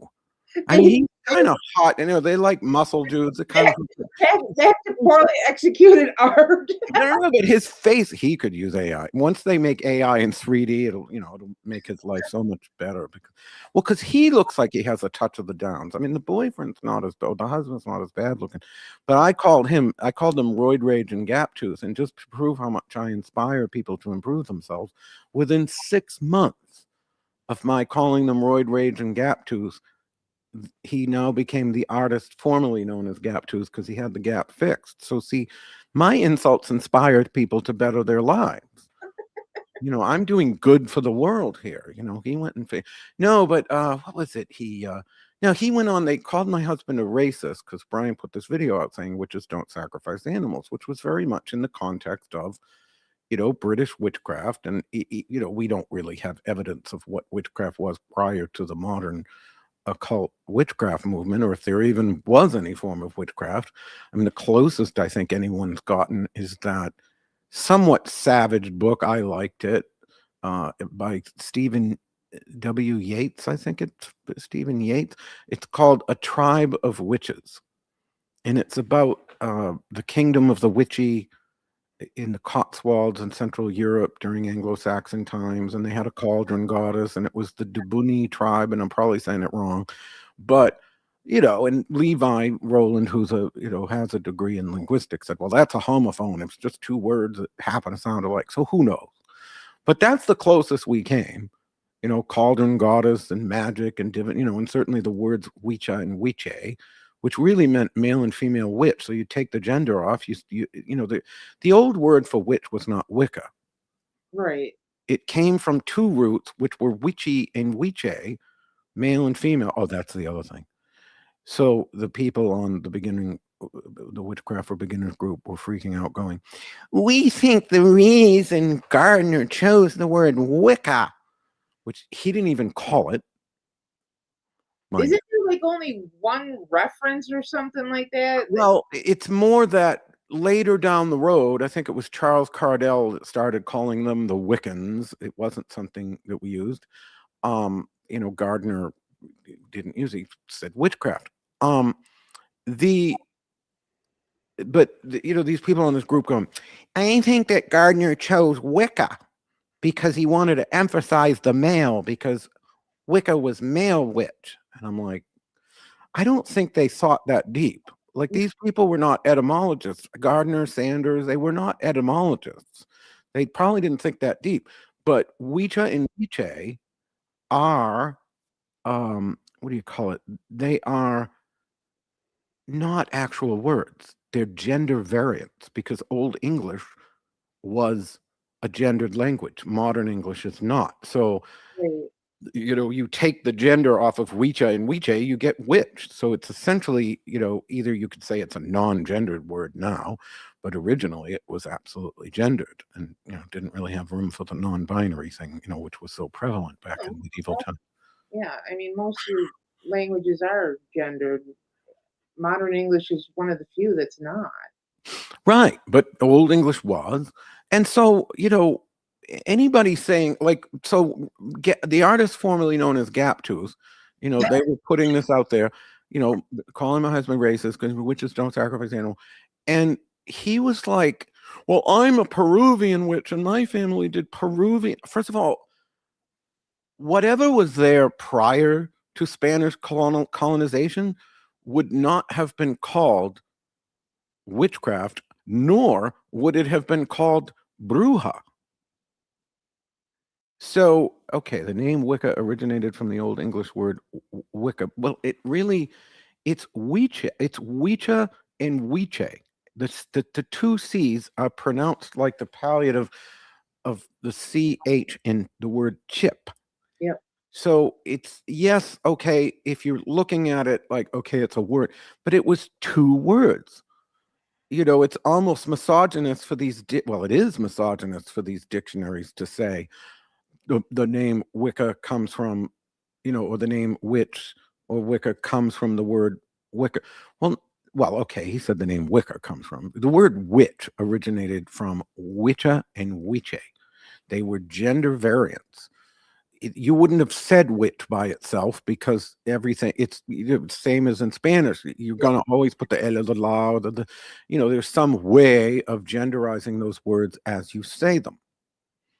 And it said it was, I don't know where this person's taking this from, but it's amusing because Gerald Gardner did not go around calling it Wicca. It simply didn't happen. Now, in Sanders' time, Maxine told me herself it was something they would use down at the pub, so nobody would know what they were talking about.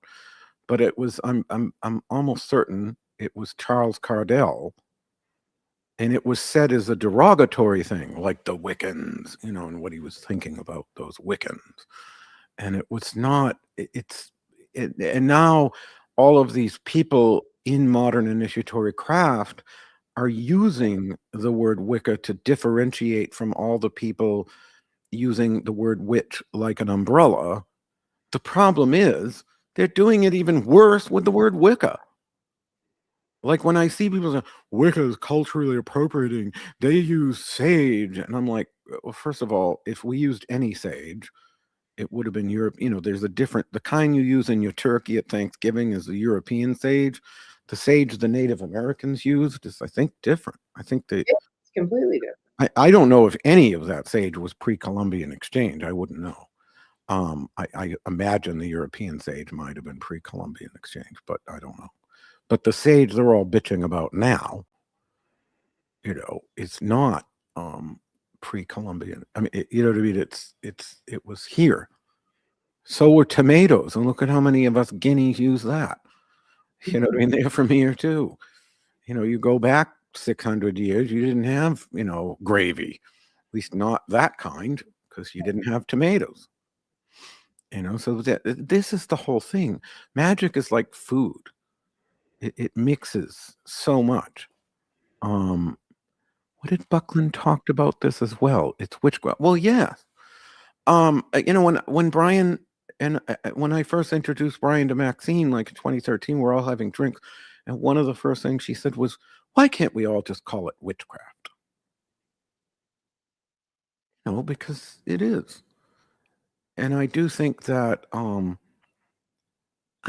we all have our boundaries. I think, I don't want to speak for my husband, but I feel like he said something to the tune of, I think if you believe in the goddess and you practice witchcraft, that's his thing. I don't know what my line is. I don't think you have to be initiated to be a witch. You do to be in the priesthood. But I might have my own lines that others don't have. Like, I think there's many initiates I don't think are witches because they have no magic to save their life.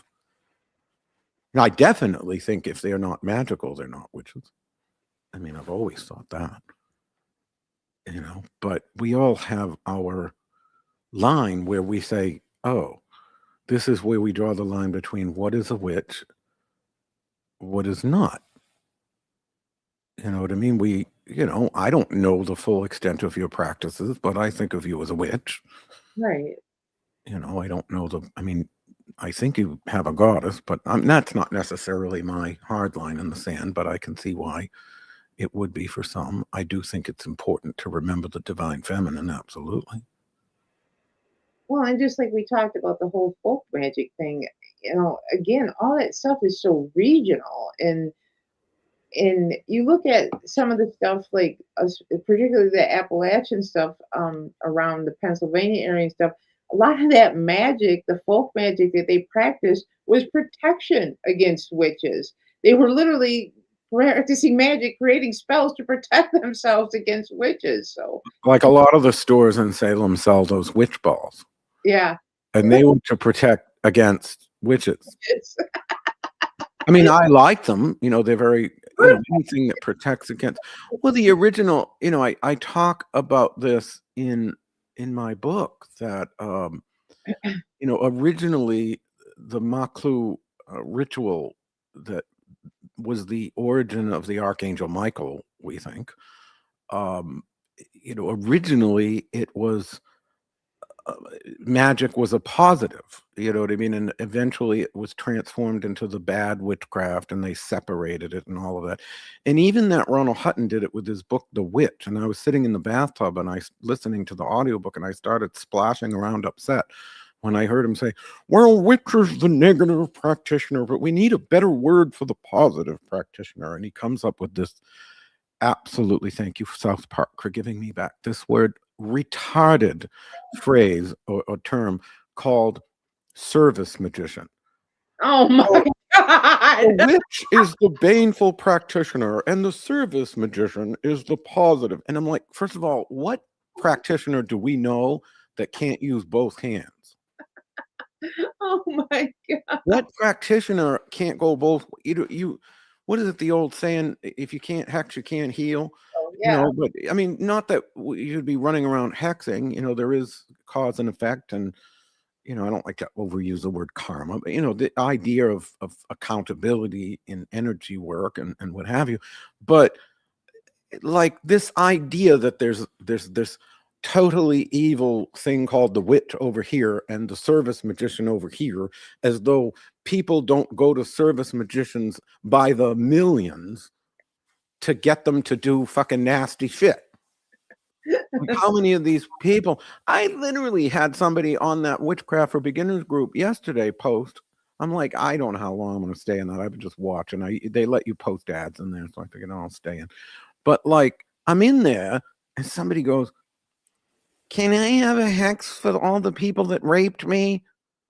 And I didn't even know how to respond. I'm looking at this going, like, first you want to be sad, and then you're like, well, how do you even, and then there was the whole debate over whether it's ethical and all of this. And it's like, when someone starts out with such an emotional explosion, like, you don't even want to touch it. I wasn't going to even get into the discussion, but that's half of the post on there. Can I have a hex for this and a hex for that? And then the same person, well, can I have a spell for a new job? So how is this service magician and the witch such diametrically opposed things? For a scholar the caliber of what Ronald Hutton is, because most of his stuff is pretty good. Sorry, Wade, I know you're in there and he hates his guts, but I don't want to say there's a lot of good scholarship, but I think the mistakes that Hutton makes are really glaring ones. Really glaring. And and now, you'd think everything he wrote was sacred writ among most of the pagan world. They'll take anything he says is sacred. And I pointed out in my book, he's like, there's no evidence for the Festival of the Dead ever being, in October. And it's like, well, okay, there's no direct evidence, but the fact that the church moved it or created its first All Saints Day at a time of, I believe it was the Roman Lemuria festival. It may have been the Ferrari, but I think it was the Lemuria festival of, the unquiet dead. And then instead of playing to all those shitty dead people, why don't you pray to Mary and the martyrs, and then there was no better marketing genius. Right. And then 100 years later, they just randomly move it to the time of Halloween. You don't tell me that was accidental. They were now moving into these Celtic lands, and okay, we got another one of these things. We got, they'd long ago gotten rid of the Roman one. Now we got to get rid of this one. I mean, okay, it might not be exact, but the fact that he didn't even mention, well, it could be a possibility. Just because you're a scholar doesn't mean you can't speculate. And he didn't even address it. So, we're almost out of time. Yeah, I was to say we're at 1 minute. So, anything you want to mention? No, just thank you again, everyone, for tuning in. I really enjoying the interaction and the input from all of you, and I hope that continues. Well, we want more people to call in. I do love the conversation. We are going to try to get more people to come in. And I don't want a straight up interview show. I want a conversation. Like if we ask Silver Ravenwolf to come on, it's going to be a conversation / interview. Like it's not just going to be, so, how did you get into witchcraft? Thanks, How Rick. long have you been practicing silver? I do want to mention a couple of things. Of course, Hex Fest is coming in August 7th to 9th, I believe. We gave away a ticket tonight, but we are selling them. And if you are a local, you might get a little extra something. Reach out to me if you live in New Orleans, and I can hook you up. And also, I still have 2 cabins available to our trip to Egypt, which is in January, themagicofthenile.com. And that fucking boat that we're on is incredible. We're going very bougie. Shannon and Justin are going to be there with us. Are you not? Yeah. Well, they got the big room. I took the smaller ones. But anyway, so I am going to say goodnight, everybody, and thank you, my darling Shannon. We'll see you all next week.